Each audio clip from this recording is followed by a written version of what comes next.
if you're going to be wealthy, you have to discipline yourself, and this could be over time, to learn to work to acquire assets and to cut down or reduce the amount of liabilities you have.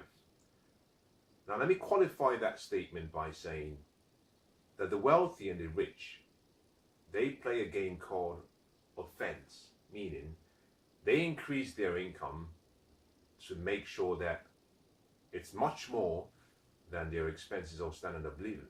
In other words, they expand their means.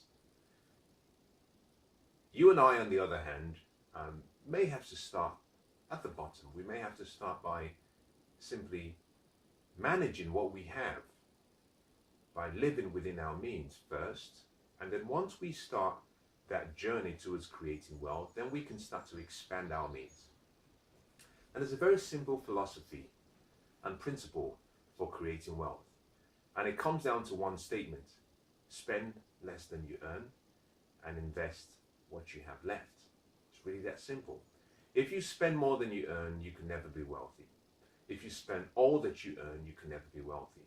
As a matter of fact, if you spend less than you earn and save, you can never be wealthy.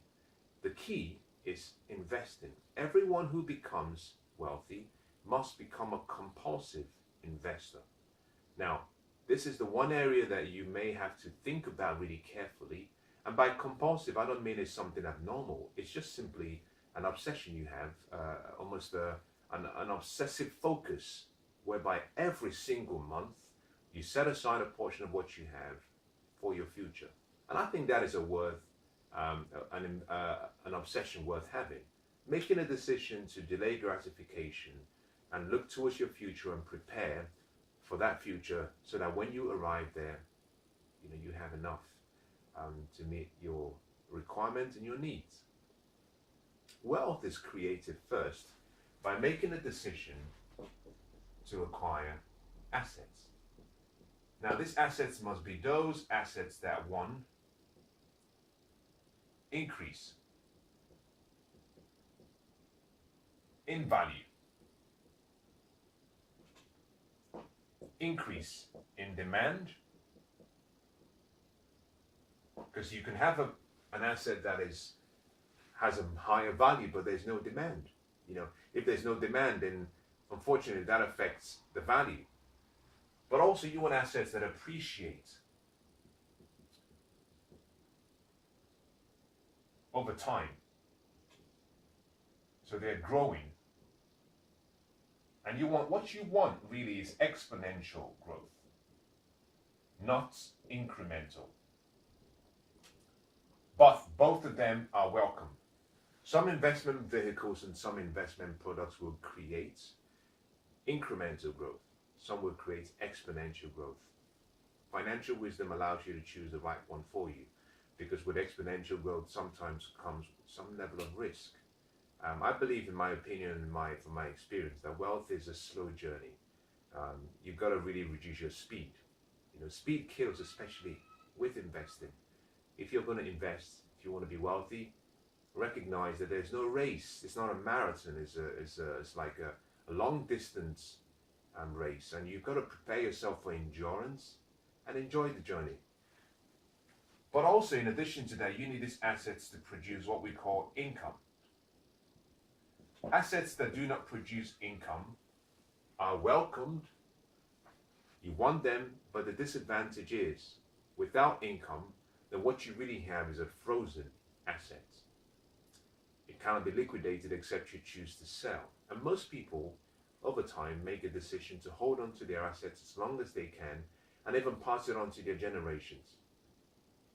If you find yourself in this category and all of your assets do not generate any form of income, what you might find is that you're still financially dependent. You'll find that you're not free in time, and you're not free in money. And unfortunately, you're still a servant to money. So the key is to find assets that, number one, increase in value, increase in demand, appreciate over time, and create an income, a steady source of income. That is what the wealthy do. You must stay away, on the other hand, from what we call liabilities. Liabilities are items or accessories or things that, after the original capital investment, they create an expense. And that expense will require money to flow away from you. So rather than creating an income for you like assets, they create an expense. Liabilities depreciate in value.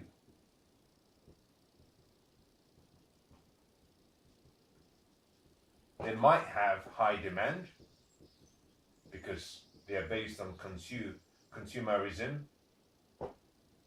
They do not necessarily grow. They decline in growth. And unfortunately,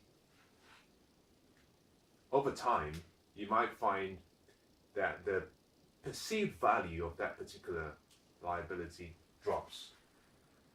So I've talked about value previously. So the key here for wealth is to minimize liabilities and maximize assets. So I'll give you a good example so you know the difference between both. My wristwatch I'm wearing, I would consider this, if you were trying to see how your personal effects and things you own and where they rank, I paid for this wristwatch. In my opinion, this watch is a liability. It cost a lot of money. It cost me an initial investment. Now, in addition to the fact that it cost me so much, if I were to fast forward in 10 years' time, this watch very likely will be less than what I paid for it.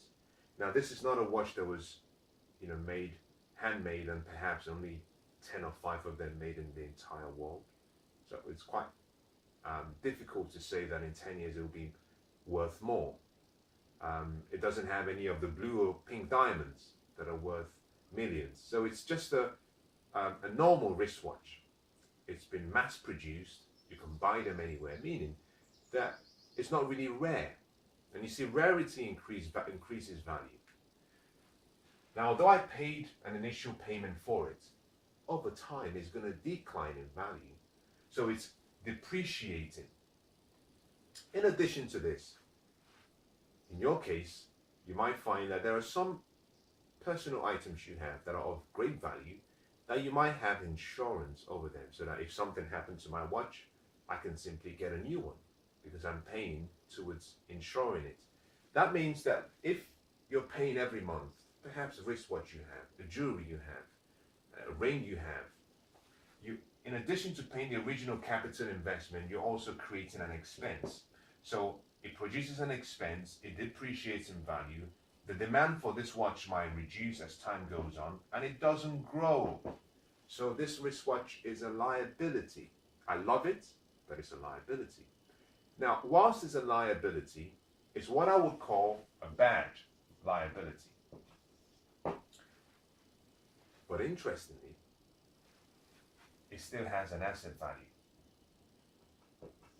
But it's a bad asset value. Simply meaning, although I paid a certain amount for this watch, even if I sold it, I would expect to get something. So, it's not that I bought it and it's worth nothing. It's still worth something, could be worth less.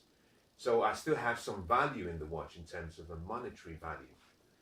But it's an asset, it's a bad liability, and what you want to do is minimize your liabilities. Now look at this very carefully. If I have a home, my home is a liability because every month I have to pay my mortgage payments. I have to pay insurance. I have to pay various maintenance, utility costs. So it's costing me money every month. However, although it has an expense to it, it's not depreciating in value. Well, that really depends on where you purchased your house. But if I were to use myself as a reference point, the value of the property over time has been increasing. So it's increasing in value. It's in a location where there's high demand for it. It's in a location where there's growth potential. Therefore, my home has qualities of an asset and qualities of a liability. But the overriding qualities in terms of monetary that affects me today makes it a liability. And let me explain why. When you're dealing with things that have happened, you're dealing with things that are called facts or truths. When you're dealing with things that are yet to happen in the future, you're dealing with opinions, speculations.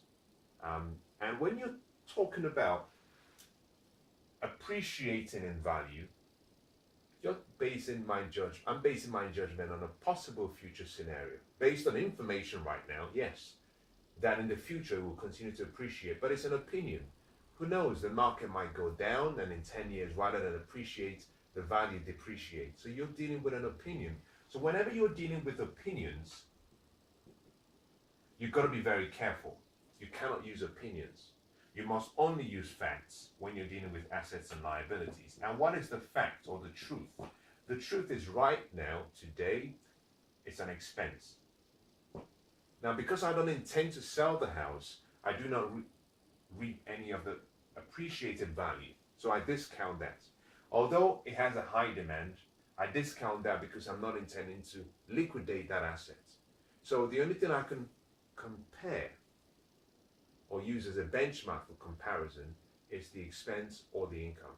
Now, if there's an expense every month, it becomes a liability. But the house is a good investment. If you buy it well, if you manage it well and you care for it well, it is still an investment. It's an investment, but it's costing you money. Now, what is interesting is that if you were to take that same house and you decided you were going to rent it out, then what you find is that that house starts to create an income. Automatically, that house will move from being a liability to being an asset. Now, here is the key as I summarize and as I conclude. If you want to be wealthy, focus on acquiring assets. Reduce your liabilities, because for every liability you have represents an asset in someone else's portfolio. But we all need liabilities to live and survive. You just have to be smart in how you use them. So one of the suggestions I'll give you is this. Let's assume I wanted to buy this wristwatch, and I knew, and I know, it's going to be a liability. One of the strategies you can do is simply say, what can I cleverly do so I can get the wristwatch that I want and still keep the money that I want? So I don't want to waste my money. A simple way, for example, would be invest that money you have. Let's assume you're going to buy a wristwatch for £15,000. Once you've paid £15,000, automatically it loses value because it's a liability and it starts to decline. And it might be costing you money every month. Rather than pay £15,000 for a wristwatch, what you decide to do is say, I'm going to invest this £15,000 in an asset. I'm going to buy an asset. That asset is going to create income. And I'm going to then use the income created to buy what I want. So your assets buy your liabilities. Now let me show you how this works. Let's assume that I use this in I put in a great investment vehicle. I can wait, because you will need time to allow this to mature. I can hold on to this investment over a period of time. I continue to reinvest the profit it generates, and it gets to a period whereby the income generated from this investment becomes substantial. But in addition to that, I'm able to pull out my original £15,000 from this because of the appreciation it's had over time, and I can still retain the investment. I can still keep the investment depending on the type you choose, but I get my money back. We call that the velocity path of money, whereby you allow your money to keep moving from one investment to another. You put the original investment, it starts to create wealth, it starts to create income, you reinvest. When the money gets to the point where it's substantial, you can pull out your original investment, you still have a piece or all of the original investment or assets. Now you can take the £15,000 pulled out from your investment and buy your liability. So what you have now is you have your liability, but also you have an asset. Now, if you did this strategically and smartly, because this asset generates an income every month, this income would then be sufficient to pay for any expense created by this liability, meaning that there is no net financial impact on you. You haven't lost money. As a matter of fact, you've gained because you now have an investment product that can continue to appreciate in value. That is how wealth is created. Now think about this carefully and ask yourself a question. How many assets do I have in my life? And what proportion of what I have, what I own, are liabilities? Now, like I said at the start, we all need liabilities, but we must get it in the right proportion, in the right balance. Now, if you find out from your assessment that you have more liabilities than you have assets, then my recommendation to you is start today. Come up with ways through which you can minimize your liabilities and your expenses, and find strategies to help you maximize your assets and create more income.